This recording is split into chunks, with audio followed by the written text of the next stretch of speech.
I could hear somebody come up from behind me, and they started rubbing my neck and touching me, and I turned around, and there was Merv in a pair of blue bikini underwear. I mean, you know.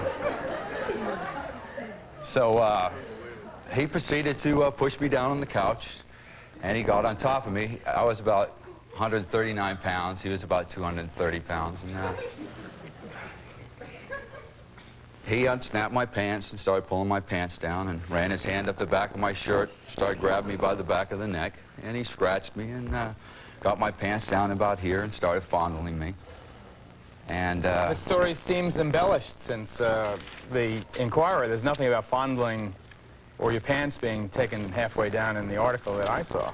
I mean, did that recollection just come to you recently? No, it's in the article. It is? All right. Well, maybe you can find it later if it is. Okay, so that was 1977-78, and you're not gay, right? No, I'm not. And matter of fact, I told him, I got up and said, Merv, I'm not ready for this, you know. You're not ready? No. And Merv, you allege, is homosexual? Yeah, I would say so, yes. Okay. Was that the only incident of sexual harassment? Oh, no, no. He continued to sexually harass me through the 7 years I was on the show. Coming down to the dressing rooms, asked me up for dinner to his house up in the hills for business purposes. Coming to the dressing room, rubbing my back, patting my ass, hugging me, kissing me on the cheek. But isn't that kind of the Hollywood thing? No, not this way, no, no. He'd ask people to leave my dressing room, you know, so he could come in and be alone. And you always told him, Merv, I'm not ready for this? Yes. Because you weren't ready for it? No, I wasn't. No, I'm heterosexual all the way. When was the last time Merv allegedly did this to you? About the 7th season. The 7th season, what, 84 or so? 85. 85? By my calendar, it's now 92. Right. Okay, so that's 7 years that have transpired since the last alleged incident of sexual harassment. Right. Why wait so long, if in fact these Well, actually, events I happened? didn't wait that long.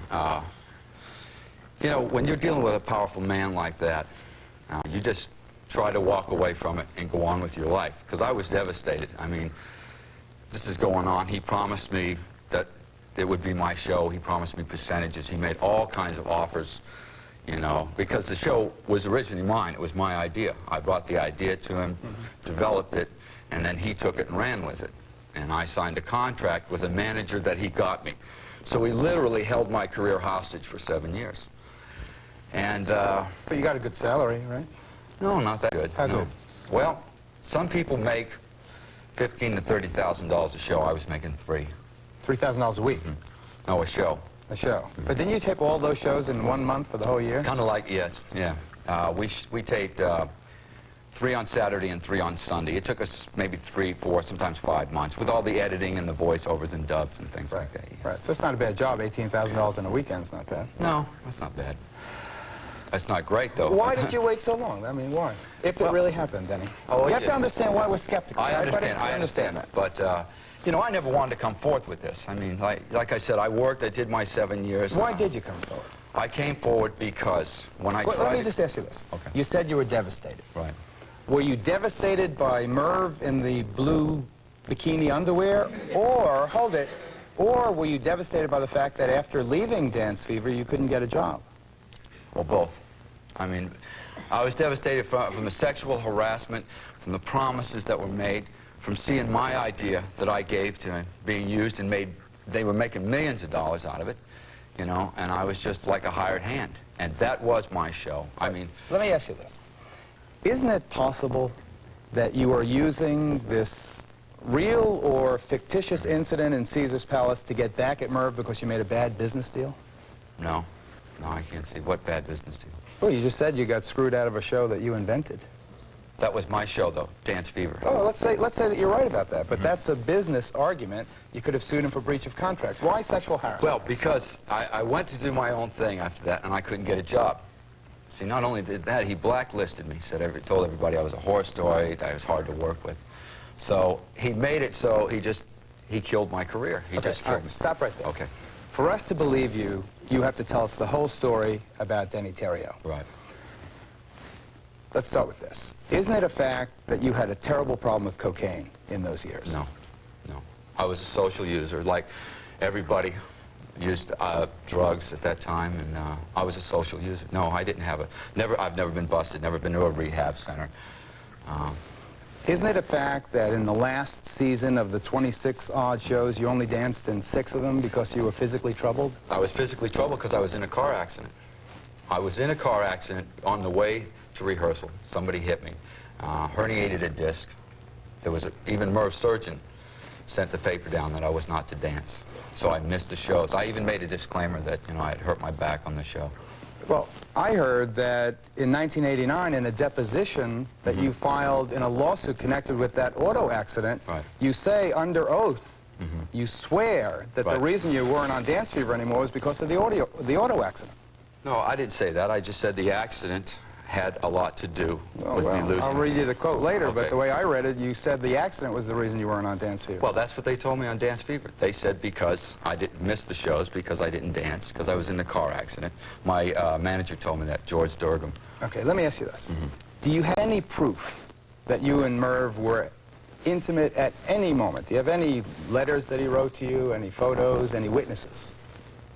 At this point, well, you'd have to ask my attorney that. Denny, I'm not asking you a legal question. I'm asking you, can anyone back your story? You come from the same place I do, Right.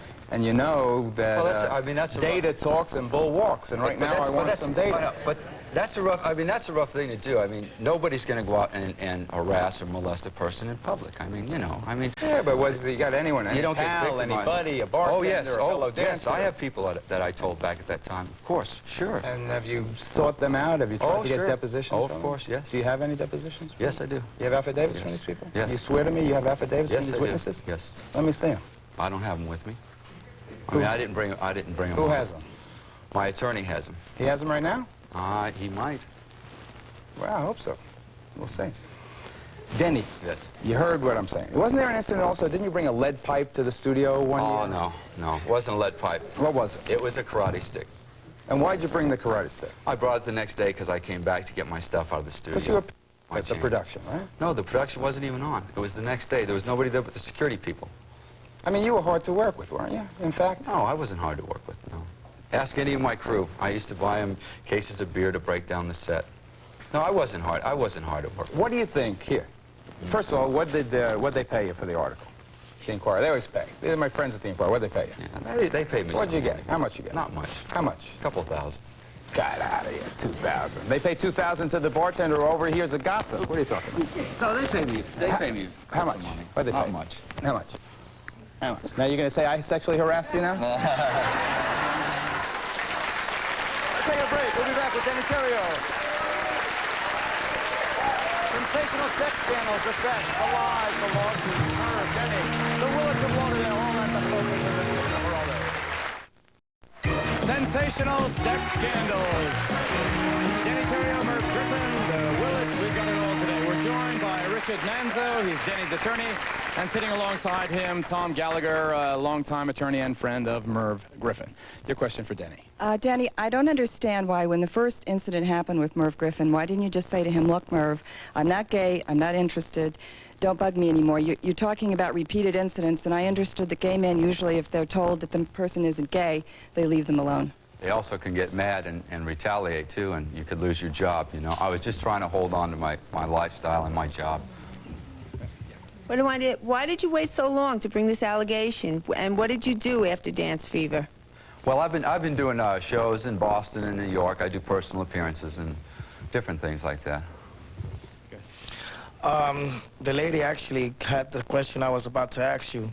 Wait so long, and with a man like him, you had a name for yourself already. You could have just went and done something else. I mean, you work with John Travolta, Right. one of the greatest actors out here now. Why wait so long? Well, because we were about to put together the show Dance Fever at that time. It hadn't been consummated yet. Geraldo, may I say something? Go ahead. Richard there's- Manzo, Denny's attorney. His Florida attorney. Correct. Because the lawsuit was, for some reason, filed in Florida. No, the lawsuit was filed in California Federal But there's District an Court. equal opportunity something's in Florida. No, it was... No, wow, what do I know? No, All right. California Oh, Federal go ahead. Court. You wanted to say Yeah, something. there appears to be a misconception about Denny waiting so long. In addition to what he's already said earlier about having told people at the time that this was going on. Personally, myself and Denny have dealt with Merv Griffin and his attorneys for over 3 years. From the very beginning, we told them we did not want to go public. That was our whole intent, to keep this not only because of what it would do to Merv and his career, but obviously what it would do to Denny. So there's that misconception that all of a sudden, 2 weeks ago or a month ago, that he cooked this up. And as Mr. Gallagher here said on another television show recently, like Denny cooked this up overnight and it's a piece of garbage. Well, Denny has passed a polygraph examination. Ask Mr. Gallagher if Mr.